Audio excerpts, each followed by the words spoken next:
I'm not into sports. 80% sure that's the largest understatement I've, stated. But there's just something about sports that I just don't care about. And it kind of transfers to other types of media. I don't like watching sports media because it's just sports, but dramatic. However, I had a weird moment last week while I was reading The Boxer, but specifically episode 147. If you're unaware, The Boxer is a sports webtoon about an incredibly gifted and up-and-coming boxer, Yu, and his rise to the top. If I explained that incredibly basically, that's because it was on purpose. Explaining it like that is basically every sports-related piece of media. However, I truly believe that The Boxer revolutionizes it, and that's not overhyping it. It takes a new approach to how we tell these kinds of stories, by making our main character, Yu, way too easily win his matches. Let me explain. Yu, our dead inside main character, doesn't really seem to care about anything. His life sucks, but he just accepts the punches and goes with the beatings. Until he's eventually able to turn the tables on everyone. We get no characterization on Yu, our seemingly main character. But we get characterization on literally all of his opponents. Before, during, and even after their matches, we get to see their character's personal life.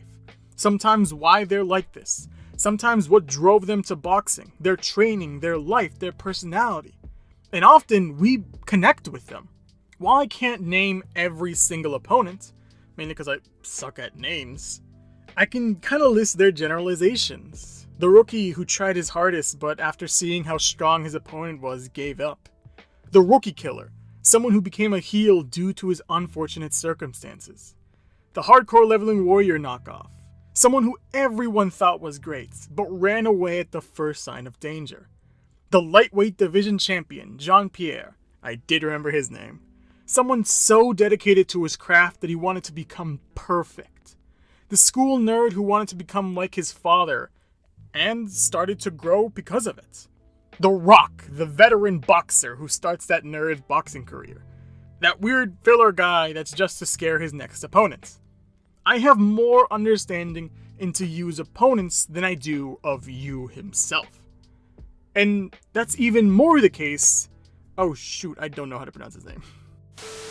And that's even more the case with Yuto Takeda. Now, there have barely been 50 chapters in The Boxer. But Yuto Takeda, oh god, I am so sorry if I pronounced his name wrong, has starred in more than 10 of these chapters, and has been the main point of interest in about 8 of those chapters. And while rereading the series, he was one of the first name dropped in one of Yu's boxing matches. Yuto Takeda is such an interesting character, as he is basically the opposite of our main character. While Yu's skills come from talents, Takeda's skills come from his non-stop training. Yu doesn't care about anything, meanwhile Takeda cares about practically everything that's just and heroic. We get nothing on Yu. No backstory, no friends, no family, nothing. Meanwhile, we get everything on Takeda. We see his father, his mother, and his coach's relationship both grow and fade. We see him become a boxer because his father taught him to fight for justice in a world without it. We see that father die defending that ideal. We see his mother pass on due to her illness. We see non-stop sparring and fighting, his eventual rise to the top. Yuto Takeda is the stereotypical protagonist. In the current story and the latest storyline, Proof, episode 49, shows us that. In media, such as novels, cartoons, and movies, effort is always made to look passionate and dynamic, so it's more interesting to watch. But anyone who's ever put in some real effort will know the everyday, mind-numbing pain and loneliness true effort demands. And later in that very same episode, when Yuto Takeda is getting beaten down, we hear him think, I have to get back up. I have to prove that in the end, where there's a will, there's a way. I hate this. I don't hate this character. I don't hate the author. I don't hate the message or the webtoon. In fact, I love this webtoon so much. But that message is so painstakingly ingrained in all of us. Where there's a will, there's a way. Every cartoon, every anime, every show, every comic, every movie shows us that. Shows us the strength of willpower. Shows us that no matter what comes our way, no matter what happens to us, no matter who we're up against, we can do it. It's such a critical message for people to receive. But if we're being honest, does life work that way? Does non-stop training, effort, determination, willpower, hope really give us a way forward? While writing this, I don't know who wins. And when I'm recording this, I don't either. But do we really have any doubts? There's a reason I made this video. That weird feeling I mentioned at the beginning of it. We follow you throughout the entire story of the Boxer. I would say we've seen his hardships, but we really haven't. What we've seen is proof. Proof that you is untouchable. Proof that you is unbeatable. Proof that you's talents are unmatched. What we've seen is cold, hard data.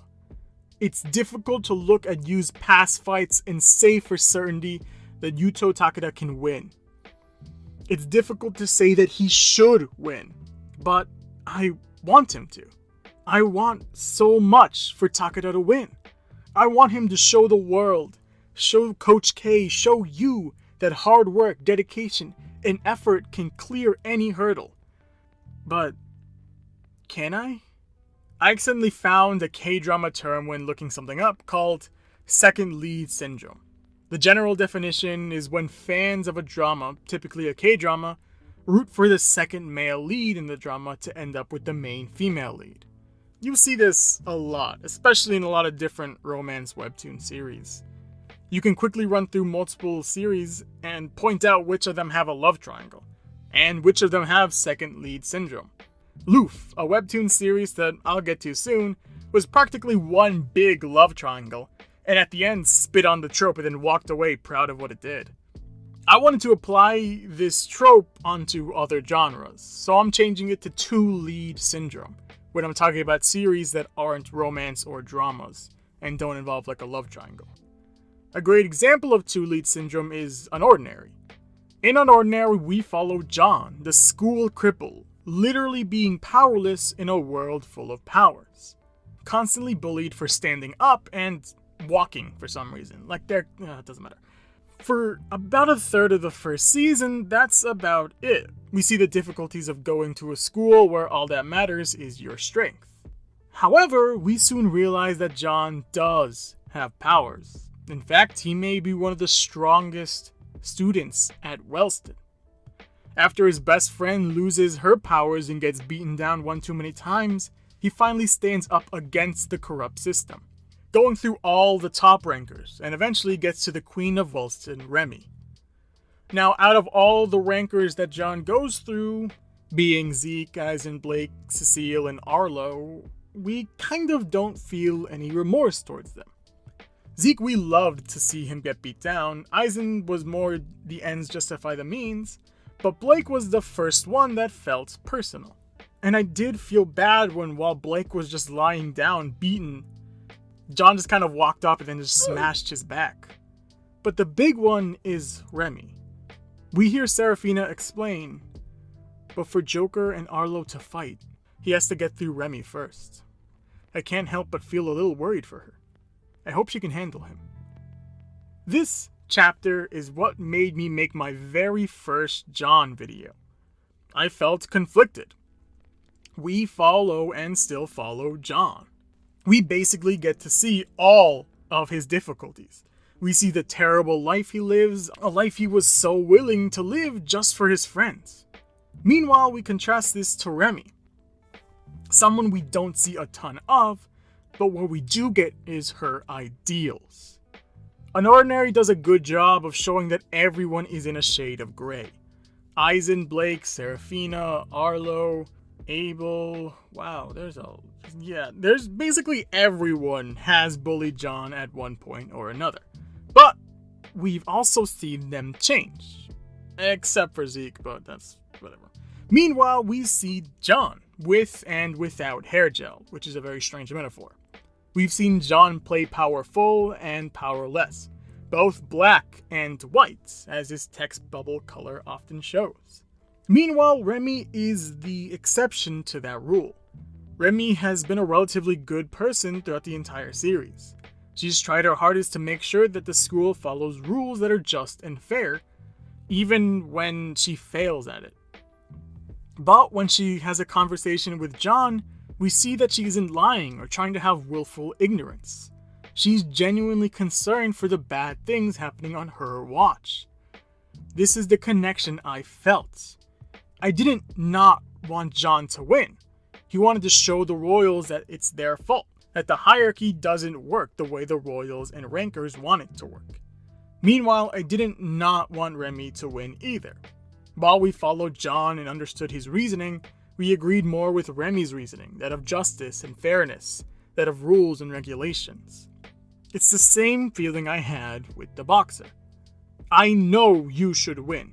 We followed him. We've seen his fights. There is no doubt in my mind that he shouldn't win. But I want Takada to win. That's why I love these WEBTOON series. Because in reality, the world isn't as clear-cut as a lot of media would like it to be. Yuto, Takada, and Remy should win. They're designed to win.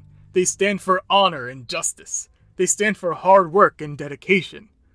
But the soul-crushing reality is that, in the end, power and talents typically win. We get this explained to us when Blake is complaining about John's actions.